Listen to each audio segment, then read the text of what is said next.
예배 오신 여러분을 환영하고 축복합니다. 네. 오늘 사무엘상 16장 14절부터 18절까지의 말씀을 가지고 하나님의 사람에 대한 평가, 하나님의 사람에 대한 평가라는 제목으로 잠깐 말씀을 나누고자 합니다.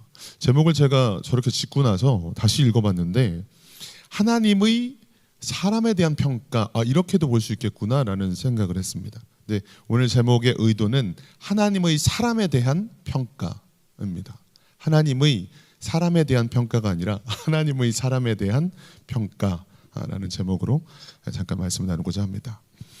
우리가 인생을 살다 보면 누군가에 대해서 알아봐야 할 때가 있습니다. 우리가 삶을 통해서 경험하고 겪어본 사람이라면 물론 그 삶의 어떤 정도, 깊이는 좀 차이가 나긴 하겠지만 내가 겪어보지 못한 사람, 경험해보지 못한 사람에 대해서도 급하게 알아봐야 될 때가 있죠. 그럴 때 우리가 그 사람에 대해서 알아보기 위해 하는 게 뭐죠? 그 사람의 주변인들을 통해서 그 사람에 대해서 알아보려고 합니다. 예를 들면 근데 다른 사람들에게 물어볼 거예요. 그 사람을 겪어본 사람들에게 아마 질문할 겁니다. 누구누구 어때?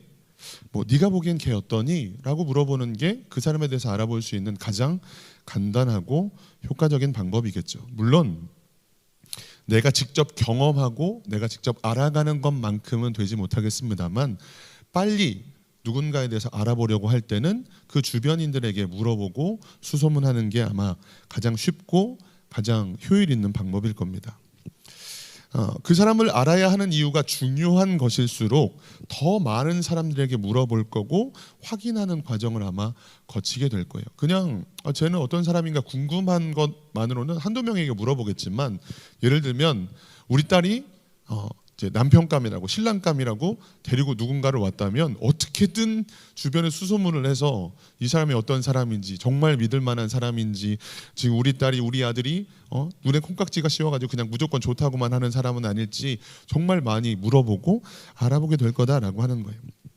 그러다 보니까 우리가 주위 사람들에게 평소에 잘하는 이유 또 적을 만들지 않으려고 하는 이유도 여기에 있는 거죠. 대부분의 사람들은 그 주변인들에게 이 사람이 어떤 사람인지, 됨됨이가 어떤지, 어떤 환경이나 이 사람이 좀 성향이 어떤지, 성격이 어떤지를 알아보는 건 가장 쉽고 효과적인 방법이 주변인들에게 물어보는 것이기 때문이죠.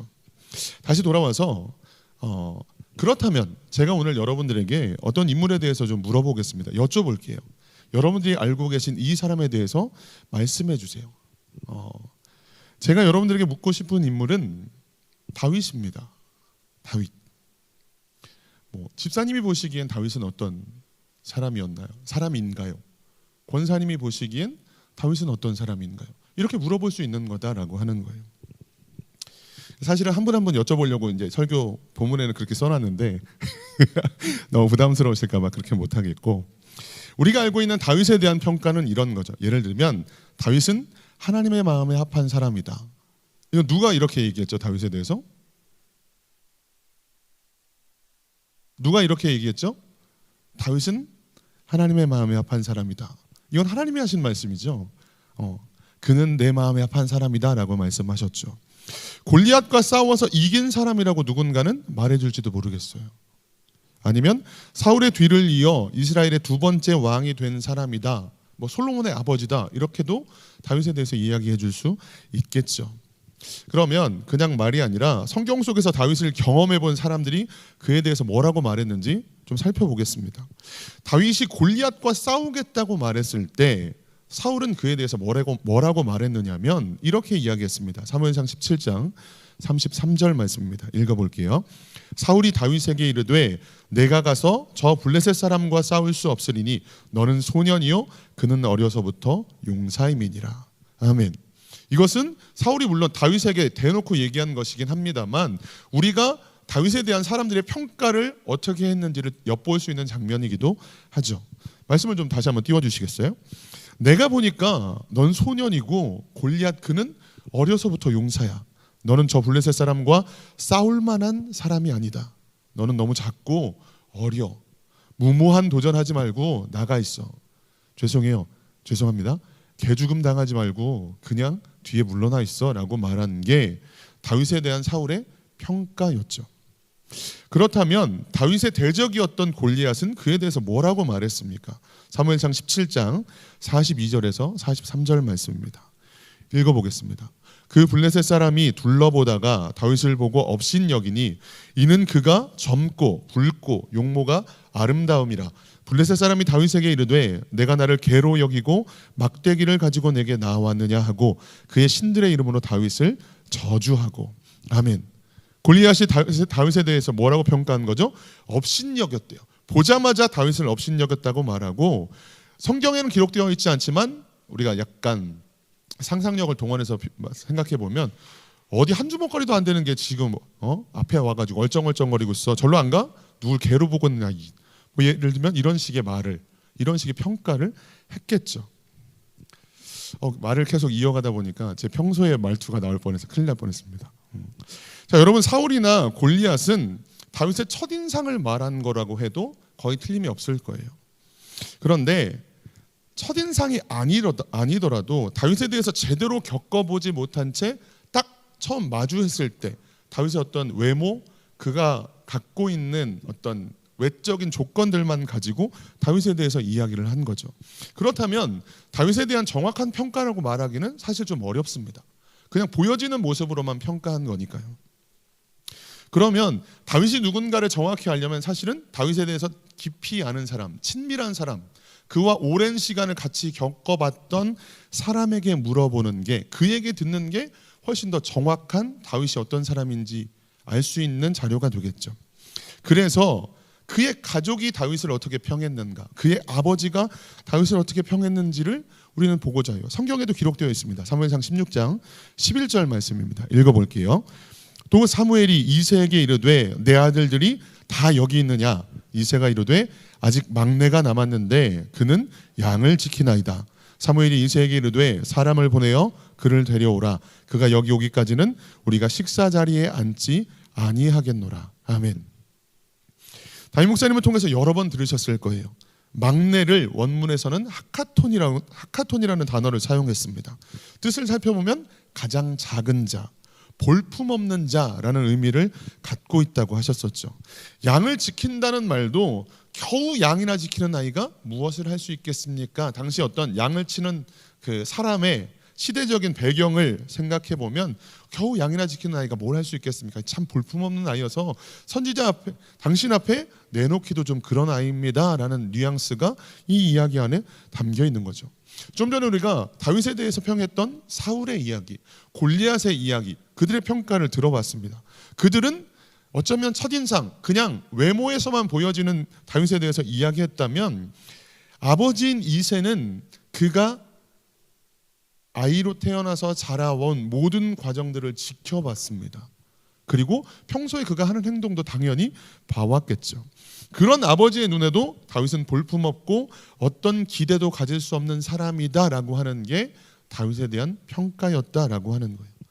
우리가 알고 있는 다윗이라는 사람에 대한 평가는 하나님의 마음에 합한 사람, 골리앗과 싸워서 이긴 사람, 사울의 뒤를 이어서 이스라엘의 두 번째 왕이 된 사람이라는 것들이지만, 성경을 통해 그의 인생 전체를 알고 말하는 내용이죠. 그가 골리앗과 싸우기 이전에 하나님께서 그를 왕으로 세우시고 그를 통해 놀라운 일들을 이루셨던 일들을 알기 이전에 그가 어떻게 살았고 그가 어떻게 죽었는지를 알지 못하는 상황에서 그에 대한 평가가 지금 사울의 평가, 골리앗의 평가, 아버지인 이새의 평가였다라고 하는 거예요.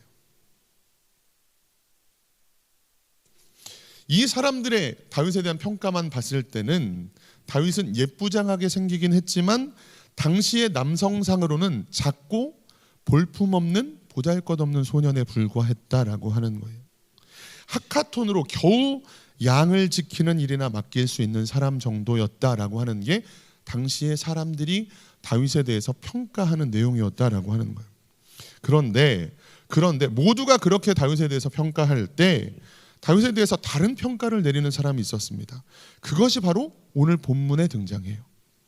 본문에서 사울은 악신이 번뇌하게 함으로 인해서 괴로움을 당합니다. 그때 신하들이 왕에게 제안을 해요. 뭐라고 제안하죠? 수금을 잘 타는 사람을 구해서 왕의 앞에서 수금을 타게 하시지요. 그 수금을 연주할 때 왕의 괴로움이 나을 것입니다 라고 왕에게 제안을 하는 겁니다. 그런데 이 왕과 신하들의 대화를 들은 한 소년이 사울 왕에게 다윗을 소개합니다. 제가 다윗이라는 소년을 알고 있습니다. 사무엘상 16장 17절에서 18절 말씀이에요. 읽어보겠습니다. 사울이 신하에게 이르되 나를 위하여 잘 타는 사람을 구하여 내게로 데려오라 하니 소년 중 한 사람이 대답하여 이르되 내가 베들레헴 사람 이새의 아들을 본즉 수금을 탈 줄 알고 용기와 무용과 구변이 있는 준수한 자라 여호와께서 그와 함께 계시더이다 하더라. 아멘. 지금까지 우리가 살펴봤던 다윗에 대한 사람들의 평가와 전혀 다른 이야기를 하고 있죠. 부정적으로만 얘기했던 사람들과 달리 다윗에 대해서 긍정적으로 이야기합니다. 아니 긍정적으로 말하는 정도가 아니라 이것도 갖추고 있고 이것도 갖고 있고 되게 다재다능한 능력을 갖추고 있는 사람입니다 라고 평가하고 있어요. 그런데 그것뿐이 아니죠. 눈에 띄는 평가가 있습니다. 뭐죠? 사무엘상 16장 17절 18절 말씀 한 번 더 읽어보겠습니다. 사울이 신하에게 이르되 나를 위하여 잘 타는 사람을 구하여 내게로 데려오라 하니 소년 중 한 사람이 대답하여 이르되 내가 베들레헴 사람 이새의 아들을 본즉 수금을 탈 줄 알고 용기와 무용과 구변이 있는 준수한 자라 여호와께서 그와 함께 계시더이다 하더라. 아멘. 뭐라고요? 여호와께서 그와 함께 계시더이다.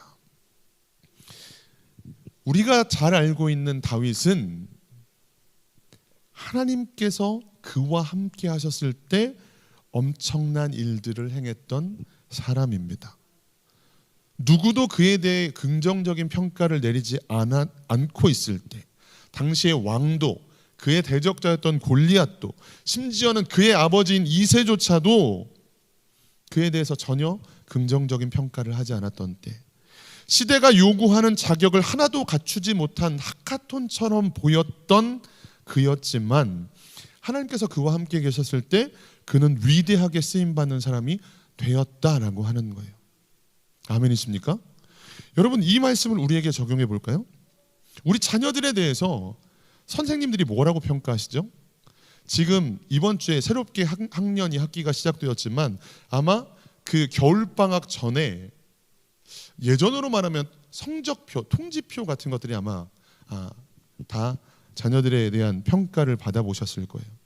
저는 아직 아이들이 초등학생이다 보니까 굉장히 긍정적인 평가, 굉장히 좋은 이야기, 뭐 이거 잘해요, 이거 잘해요 이런 면에서 참 좋은 것 같아요 라는 평가들만 주로 보고 있지만 학년이 올라갈수록 학교가 더 고등학교로 올라갈수록 신랄한 평가와 함께 성적을 보게 되죠. 우리 자녀들에 대해서 선생님들은 뭐라고 평가했나요? 그게 학교 선생님이든 학원 선생님이든 아니면 성적으로 평가했을 때 우리 아이들은 어떤 아이였습니까? 아니면 여러분의 시선으로 봤을 때는 마치 이새가 다윗을 봤던 것처럼 여러분들의 시선으로 여러분들의 자녀들을 봤을 때는 어떠했나요? 죄송한 표현이지만 하카톤은 아니었나요? 물론 내 아들이고 내 딸이다 보니까 내 배 아파서 낳은 자식이다 보니까 사랑스럽기는 한데 그게 공부하는 걸 보거나 운동하는 걸 보거나 외모를 이렇게 딱 봤을 때는 이 시대가 요구하는 스펙으로 따졌을 때는 앞으로 이 아이가 어떻게 살아갈 수 있을까? 앞으로 이 아이가 그래도 좀 괜찮은 삶을 살 수 있을까라는 생각을 해본 적은 없으신가라고 하는 거예요. 여기까지 얘기하면 이게 뭐가 되는 거예요? 세상과 똑같은 기준으로 우리 아이를 저울질하고 평가하고 있는 거죠. 우리는 누구죠? 하나님을 믿는 사람입니다. 우리는 역사의 주관자가 하나님이라는 사실을 고백하는 사람들이에요. 그렇다면 우리가 아이들을 바라볼 때 가장 중요하게 생각해야 되는 게 뭐죠? 우리 자녀들이 하나님 보시기에 어떤 사람인가? 하나님이 함께 하시는 사람인가? 과연 하나님의 영광을 인생의 최우선의 목적으로 두고 살아가고 있는가? 하나님의 영광을 위해서 공부를 하고 있고 하나님의 영광을 위해서 무언가를 하고 있는가? 이것들이 사실 우리가 눈여겨보고 주목해야 될 내용들이고 그리고 우리 아이들을 평가해야 될 기준이 되어야 하는 것들이죠. 그런데 그렇게 하지 못하는 거예요. 마치 사울 왕처럼, 마치 대적자인 골리앗처럼, 그리고 그의 지금까지를 바라봐 왔던 아버지 이새처럼 똑같이 하카톤이에요. 별 볼 일이 없어요 라고 평가하고 있는 건 아니냐라고 하는 거예요. 여러분, 모니카라고 하는 어머니가 있었습니다. 그녀에게는 아들이 있었는데 16살에 가출해서 당시의 이단이었던 마니교에 빠졌습니다. 게다가 성적으로도 방황해서 사생아를 낳았습니다. 근데 이 아들 때문에 심히 걱정하고 괴로움이 너무 많았어요. 그런데 눈물로 기도한 자식은 망하지 않습니다 라는 한 목사님의 설교 말씀을 듣고 교회 마룻바닥이 그녀의 기도의 눈물로 썩을 때까지 16년이라는 시간을 기도합니다. 그리고 아들이 마침내 32세가 되던 때 그 아들이 로마서 13장 13절의 말씀을 듣고 하나님께로 돌아와서 성자라는 칭호를 받을 정도의 사람이 됩니다. 이 아들이 바로 기독교의 원죄 교리가 정립되는데 큰 공헌을 세운 아우구스티누스라고도 불리고 어거스틴이라고 불리는 성 어거스틴이라고 하는 사람입니다. 아마 32살 이전에 하나님을 만나고 돌이키기 전까지의 아들을 바라볼 때 정말 눈물밖에 나오지 않았을 거고 한숨밖에 나오지 않았을 상황이었을 텐데, 이 모니카라는 어머니는 16년을 하나님 앞에 눈물로 기도합니다. 마침내 하나님께서 그 기도를 들으시고 아들을 통해 놀라운 일들을 이루셨다라고 하는 거죠. 지금 우리 자녀가 사람들의 평가 속에 연약함이 있고 뭐 하나 특출난 것이 없다고 할지라도, 아니면 너무 늦었다고 생각되고 이제는 더 이상 아무런 소망도 없다고 말할 만큼 포기하고 싶은 상황이라고 할지라도, 우리 하나님이 역사하시면 우리 아이들을 통해 하나님께서 놀라운 일들을 이루실 줄 믿습니다. 아멘이십니까? 우리 자녀들을 통해, 특별히 우리 아들과 딸들을 통해 하나님께서 위대한 일들을 이루실 줄 믿습니다. 자, 그렇다면 다른 사람들만 이런 평가를 내릴까요? 나 아닌 다른 사람, 그 시대를 관통하는 그 시대의 어떤 권세자, 대적자, 아버지, 부모님, 가족들만 이런 평가를 내릴까요? 아니에요. 우리 자신 스스로도 우리에 대한 평가를 잘못 내릴 때가 많이 있습니다. 어제 새벽에도 우리가 잠깐 나눴습니다만 출애굽기 3장에 보면 하나님께서 모세를 부르십니다. 떨기나무 가운데 불꽃으로 임하셔서 모세에게 말씀하시죠. 출애굽기 3장 9절에서 10절입니다. 읽어보겠습니다. 출애굽기 3장 9절에서 10절. 이제 가라, 이스라엘 자손의 부르짖음이 내게 달하고 애굽 사람이 그들을 괴롭히는 학대도 내가 보았으니 이제 내가 너를 바로에게 보내어 너에게 내 백성 이스라엘 자손을 애굽에서 인도하여 내게 하리라. 아멘. 하나님께서 모세에게 나타나셔서는 이스라엘 백성을 애굽에서 인도하시겠다라고 말씀하십니다. 너를 통해서 내가 이 일을 이룰 거야 라고 말씀하세요. 그런데 그때 모세의 반응이 어떻죠? 출애굽기 3장 4장에 보면 5번이나 연거푸 거절합니다. 제가 누구라고 바로에게 가고 이런 말들을 할 수 있겠습니까? 이런 일을 할 수 있겠습니까? 내가 가서 도대체 뭐라고 말을 합니까? 내가 말해도 그들이 믿지 않을 거고요. 저는 말을 잘 못하는 사람입니다. 입이 뻣뻣하고 혀가 둔한 자다라고 거절하고, 마지막엔 오 주여 보낼 만한 자를 보내시죠 라고 또다시 거절합니다. 이게 결국 뭐예요? 자기 자신에 대한 평가입니다. 제가요? 저는 못해요. 살짝 다른 얘기를 드리면, 만약 하나님께서 저에게 나타나셔서 건아야 너 성천교회에서 열심히 배웠니? 나 이제 너를 미국에 선교사로 보내려고 한다. 갑자기 나타나셔서는 이렇게 말씀하시는 거예요. 그럼 제가 뭐라 그럴까요? 하나님, 저 영어 진짜 못해요. 제가요? 저 영어 진짜 못하는데요. 살짝 이야기를 드리면, 제가 신혼여행을 갔을 때 저희 숙소 방에 에어컨이 안 나오는 거예요. 그래서 근데 에어컨이 고장났다는 말을 영어로 해야 되는데 갑자기 고장났다는 단어가 뭐지 생각이 안 나는 거예요. 그래서 아무리 생각해도, 왜 그런 때는 아무리 생각해도 생각 안 나잖아요. 일단 생각 안 나기 시작하면. 그래서 제가 프런트에 가서 뭐라고 얘기했느냐면 에어컨 노라고 얘기했습니다. 에어컨 노. 이걸 영어를 아시는 분들은 아마 엄청 웃으실 텐데, 어쨌든 그 정도로 제가 영어를 잘 못하거든요. 근데 하나님께서 갑자기 저에게 나타나셔서는 너 내가 미국에 보낼 테니까 미국에서 선교 사역을 해라. 만약 이렇게 말씀하신다면 제가 뭐라고 얘기할까요? 제가요? 저 영어 못하는 거 하나님 아시잖아요. 저 진짜 못해요. 제가 겸손의 표현이 아니라 저 진짜 영어를 못해요. 저 나이 적지 않은데요. 우리 아이들이 연약한데요. 거기 미국에 가서 잘 적응할 수 있을까요? 대번에 이런 이야기들이 나올 것 같다라고 하는 거죠. 이게 우리가 스스로에 대해서 하는 평가들이다라고 하는 거예요. 모세만 그런 게 아니라 지금 우리들도 이런 평가들을 스스로 내리고 있는 거죠. 아까 자녀들에 대해서도 이야기했지만 우리 스스로에 대해서도 마찬가지다라고 하는 거예요. 하나님을 제외해서 생각하면 물론 우리는 연약한 자들이죠. 이미 나이도 적지 않고 내가 무언가를 새롭게 시작하기도 어렵고 무엇 하나 감당하기가 쉽지 않은 사람들이 우리의 모습일지 모릅니다. 모세가 믿음 없어 보였던 고백이 아니라 어쩌면 그는 철저히 자기 자신에 대해서 정확하게 인지하고 있는, 요즘의 말로 따지면 자신에 대한 메타인지가 정확한 사람인 거예요. 그런데 하나님이 함께 하시면 가능하다라고 고백하는 사람들, 그들은 어떻게 고백했는지 아세요? 여러분, 골리앗 앞에 선 다윗은 자신에 대해서 이렇게 이야기했습니다. 사무엘상 17장 45절이에요. 다윗이 블레셋 사람에게 이르되 너는 칼과 창과 단창으로 내게 나아오거니와 나는 만군의 여호와의 이름 곧 내가 모욕하는 이스라엘 군대의 하나님의 이름으로 내게 나아가노라. 아멘. 왕도 대적자인 골리앗도 그에 대해서 평가하기로 너는 안 돼 였지만 다윗은 내가 아니라 하나님이 함께 하시면 가능하다라면서 나가는 거죠. 하나님이 함께 하시면 능히 너를 이길 수 있다라고 말하는 거예요. 다윗뿐인가요? 85세가 된 갈렙도 자신에 대해서 이렇게 평가합니다. 여호수아 14장 11절에서 12절 말씀이에요. 노란색으로 된 부분만 읽어보겠습니다. 여호와께서 나와 함께 하시면 내가 여호와께서 말씀하신 대로 그들을 쫓아내리이다 하니. 아멘. 여러분, 모세가 자신에 대해서 평가했던 것, 아니 어쩌면 우리가 우리 스스로에 대해서 평가하는 것, 제 나이가 지금 몇인데요, 제가 어떻게 그런 일을 할 수 있겠습니까? 누구도 저에게 그런 기대를 갖고 있지 않아요.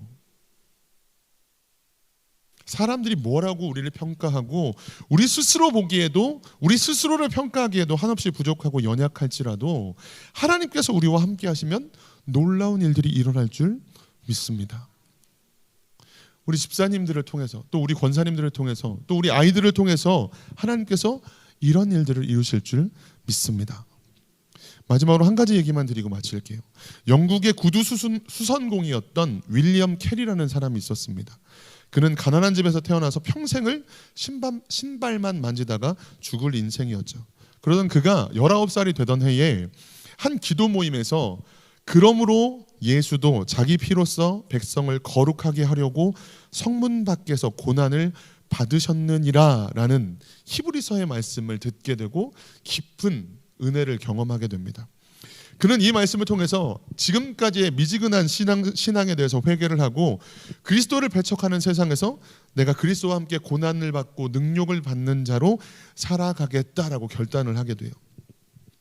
그래서 당시 영적인 대각성 운동이 일어났던 영국이었지만 세계 선교에는 아직 아무도 관심을 갖지 않고 있었던 그때에 이 캐리가 세계 선교를 위한 일들을 위해서 자기의 삶을 드립니다. 누구도 그에게 기대하지 않았고 누구도 그것에 관심 없어라고 사람들이 다 그를 말렸어요.